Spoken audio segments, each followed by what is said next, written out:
So we were just talking about people were sharing their experience with the eclipse yesterday.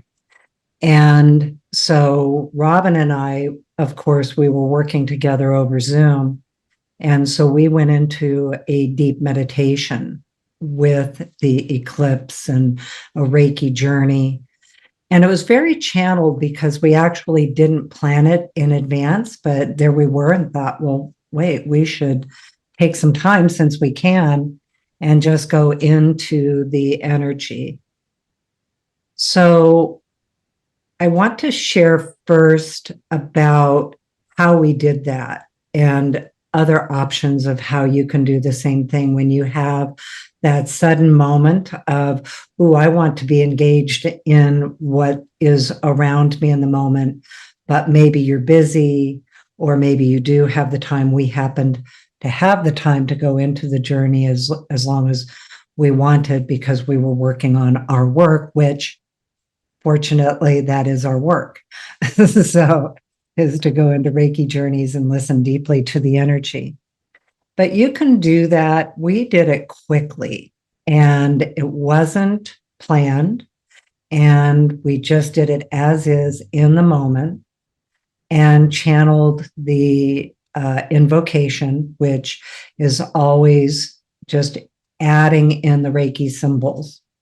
So again, we took time to do that in a journey like what we'll do today. But other times, let's say you're busy or you were at work or, in a different situation, you can also just think to activate the symbols because what you're doing is actually entraining and engaging your energy with those higher frequencies. So it was so fascinating, as always, Reiki is, because again, it wasn't planned. We really didn't even have an agenda for the work we were going to do, although we always know that we're going to do work on what we're talking about today, which we had already been doing. And we have preparations for next step and classes and all the other things that go with it. And so anyway, we just stopped, activated the symbols, placed our hands on our heart. We invited all the energies and the enlightened beings that we work with, and then just listened and just let the thoughts go. Some of them came in super busy, like all of a sudden, all the business things I had to think about came in. Like, okay, I'm thinking about that. Okay, I'll let that go. And then, very unexpectedly, the words came in, your greatness is revealed. And I saw some of your reactions. And of course, when you're in that state, you're in a different place of what does that mean? Like, what is the energy of greatness? What is that within each of us and all of us? And so in that moment, also aware that we were in the eclipse and that what is eclipsed are the things that hide us from ourself that are often really hidden. So being in the energy of greatness, which for me was very different than my definition with the word. I shouldn't say different, expanded is a better, like, what does that mean? What does greatness mean? But I also, because last week, remember, the journey that we did was about letting go of the need to know. So in the journey, there was also the moment of, oh, I don't need to know. I can just receive. And so, we were both in it together on Zoom and probably in that place of receiving for 5 minutes or so. I don't know. And then going into letting go like letting Reiki come in and let go of the things that hide me from my own greatness. The discomfort of even saying that was first. Like, oh, well, then when I first started with my spiritual journey, Marianne Williamson had just written the book Illuminata. And that book for me was like my prayer book because I didn't know how to pray. I hadn't been raised with praying and I was so intimidated by it. Like, oh, and even reading it out loud was really intimidating to me. So, anyway, here is a quote that many of you will have already heard. It's often misquoted as it is from Nelson Mandela. But here it's in her book, A Return to Love, Reflections on the Principles of A Course in Miracles. And so here's the quote. And this was coming in my meditation about greatness.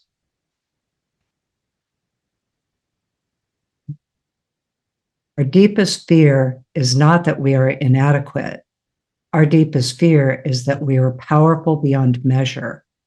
It's our light, not our darkness, that most frightens us. We ask ourselves, who am I to be brilliant, gorgeous, talented, fabulous? Actually, who are you not to be? You are a child of God. Your playing small does not serve the world. There's nothing enlightened about shrinking so that other people won't feel insecure around you. We are all meant to shine as children do. We were born to make manifest the glory of God that is within us. It's not just in some of us, it's in everyone. And as we let our own light shine, we unconsciously give other people permission to do the same. As we are liberated from our own fear, our presence automatically liberates others. You know, if that isn't the essence of Reiki, it is truly about revealing to us just how extraordinary we are as an existence. And of course, we know that the earth is the place of duality, and we have experiences and evidence that it's very difficult to want to be in our greatness for all the various reasons. It can be trained out of us. It can be hidden from us because of our own things that we come in with. All of the different reasons. It can be ancestral, past life, this life, our culturally created self, our gender, our generation. It can be so many things. And so what I loved in the journey yesterday was that it didn't require me to think about all those things for the Reiki energy to just come in, lift them from me. I know that the Reiki heals is that it's going to heal what is released from me. So that eclipse energy of what is hiding us from our own self. And so as we thought about some of the reasons that we can have is feeling of imposter syndrome. We've talked about that here. Here's a big one, I think, in Reiki, is underestimating the impact of your work and who you are. So, I have worked with so many people whose just their ability to notice beauty is so important in the world, whether they share it with anyone else. It's that moment of empowering beauty. empowering. Like right now in Oregon, everything's in bloom. And luckily, I don't have those kinds of allergies. So I am out in the flowers and it is so beautiful. And those moments are so important to add into these fields of possibilities and these energies. And Reiki brings it into us. And it also then empowers it through the frequencies and energies and the biofields of the earth and in ourselves. Oh, and this is the first one that hit me. Difficulty in balancing humility and self-recognition. Like, is it even okay to say those words? My greatness is revealed. Oh, what does that mean? And then what goes with that? Like, first of all, do I even say it? Do I even think it about myself? And then second of all, well, what responsibilities go with that? It's like, okay, what happens with that? And then am I not being humble by thinking it? And so that's a big one. Fear of being perceived as arrogant. Yeah. Yeah. Lack of supportive community. And that's one of the reasons our communities like this really are helpful, because we can talk about these things in ways that we might not be able to talk about it in our other communities, even in our families, with other people in general. And I've definitely learned kind of where that is for me. And not, I've learned where I share this part of me and where I don't. And I'm comfortable with it. So it's no longer like a suppression of it. It's just a choice. It's a freedom of my choice of when I'm going to share some of this kind of knowledge that we get to have with Reiki. Comparison with others, that's another big one. So we talked about that in one of our YouTubes not too long ago. And then struggling with the business side of practice and overlooking self-care and personal development. So the reason I want to also highlight the one of struggling with the business side of your Reiki practice is because we've been talking about that for the last month. And Reiki practices is just your own personal practice. And you may not have a business, but you have your practice, the way that you engage with Reiki. And then Reiki businesses. So we've been talking about Reiki businesses and how does all of this even apply? How does it, like thinking about your greatness, how does that apply to business practices?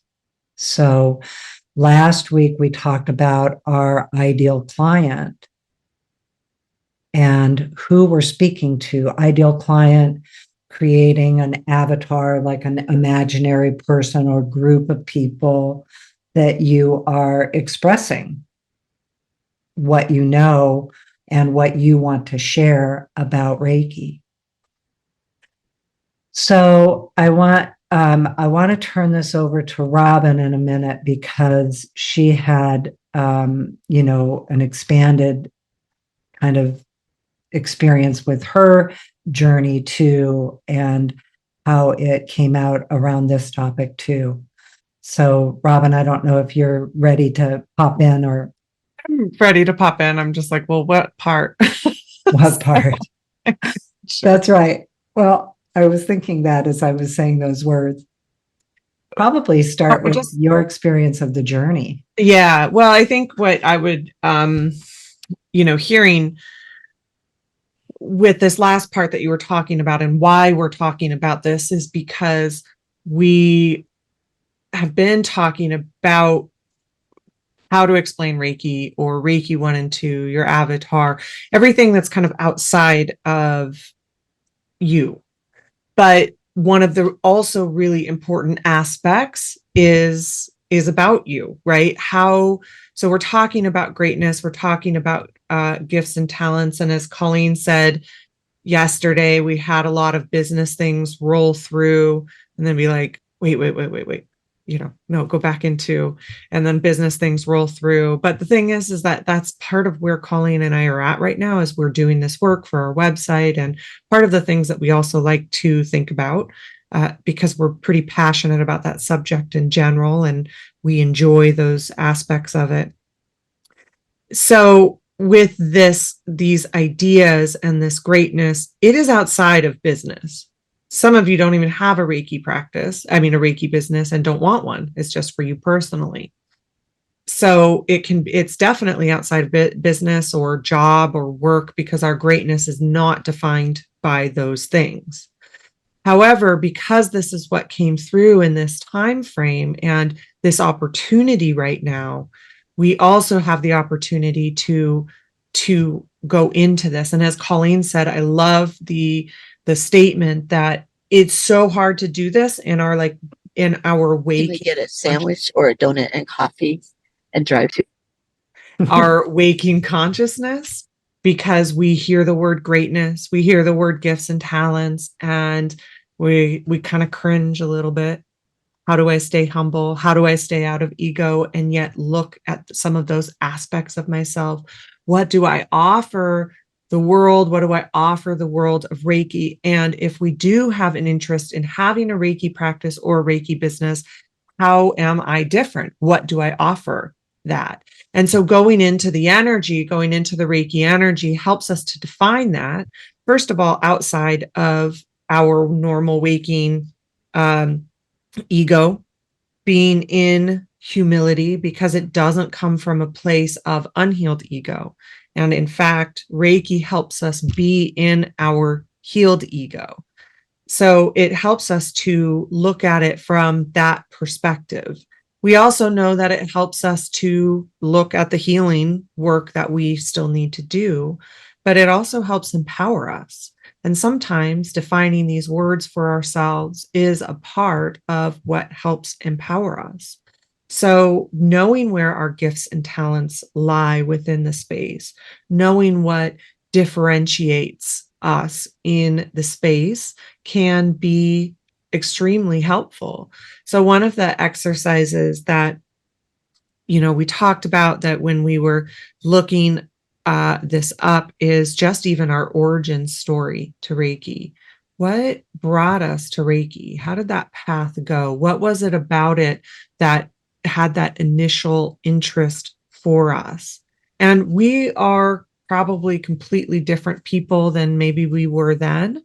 But at the same time, there is a little bit of that kind of voice that can talk to us about that piece of it, that brought us to it, and that can also be a part of our differentiator, because we can talk about that aspect of it. Maybe you were called to it as, seeing Danny here, she was called to it to volunteer. So what about that kind of also can relate to today? I know you still volunteer, Danny, but it doesn't define your entire practice at this point. So there is this aspect, but you're also interested in how it can help in a medical setting, because you were there to volunteer for cancer patients, how it can help in a medical setting. So does that help you define you and your practice, and have some words and how you can describe it, and your ideal client, some of these things that we have been talking about it, our elevator pitches, how we describe it to others. And a lot of times, the heart pieces that we have in Reiki can be a little challenging to hear when we are in our waking life. And so that is a part of the reason that we can use the Reiki energy first and foremost to go into those aspects of us, those aspects of our practice. But it's also how we can use events such as yesterday, where we have an amplified energy, especially when we're talking about Aries, which is fire sign. It is very much about kind of that boldness that fire signs or fire element can provide. And so it is a really good time to listen in to those aspects of these things. And as Colleen said, we just were spending time in the energy and going into Reiki energy and going into the energy of the eclipse. And then when the greatness part of it came through, it was really interesting because, as she said, I don't think that would be a word that either of us would use easily kind of in our waking life. But we also have like what is also, what's wrong with that at the same time. And so it is this balance of humility and also an honoring of who we are, an honoring of our proverbial gifts and talents and what we offer the space. But how do we define that? And that's a place that the Reiki energy can help. And that's what we'll be doing today in our guided journey.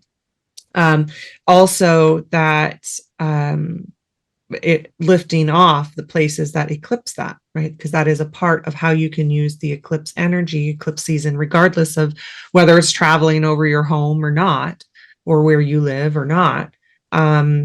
You can use these things to release the places where you may feel eclipsed or you may be eclipsed. Also, and I don't want to get too much into the astrological aspects of this, but with it having a relationship with Chiron, which is the wounded healer, there is that piece of where we may have been eclipsed in our life, and you don't need to know the answer to that. You can just ask the Reiki energy to come in and lift off those places where there has been this eclipsing of your greatness, of your proverbial gifts and talents, of what you have to offer the world.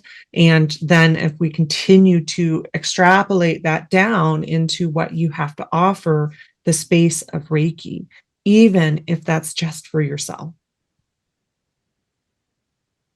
Yeah, thank you. So I was reminded another part of it came in because we're in our 12 heavens class, or explore the 12 heavens. This month, we're exploring the fourth heaven. And so that was the other interesting piece that really came in, is that so we're learning about these heavens, and they can be heavens of consciousness, dimensions, frequencies, however that works for you.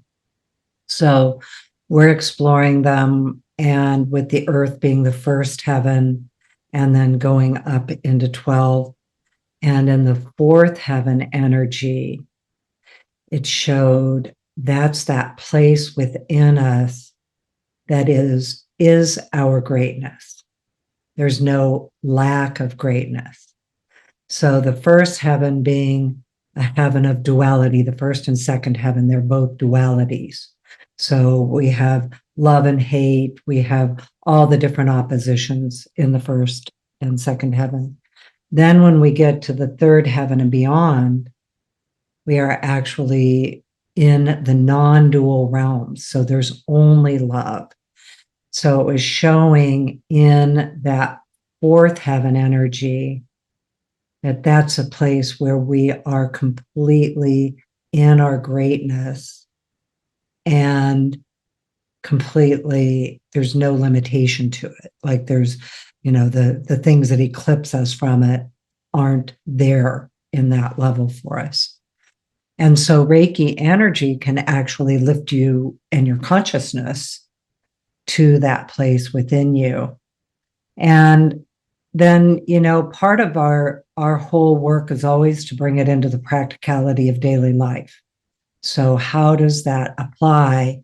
And so it was really interesting the way it came in, because it also truly does apply to your Reiki practice.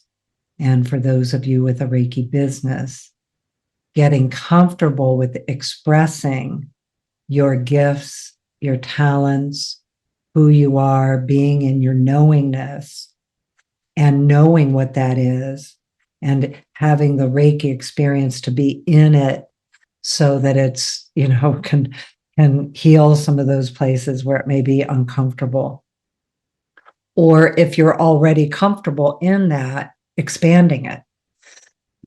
Because that's the next thing that happens is it can, grow that part of you in your daily life. So anyway, Robin, I think I'm going to go ahead and let you take over back again for the meditation. I just wanted to add that because I'm going to have to clear my throat.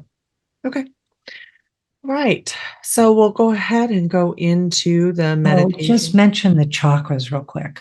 Oh, okay. Yeah. So both Colleen and I had had an experience with the chakras separately. And, we know this after we share.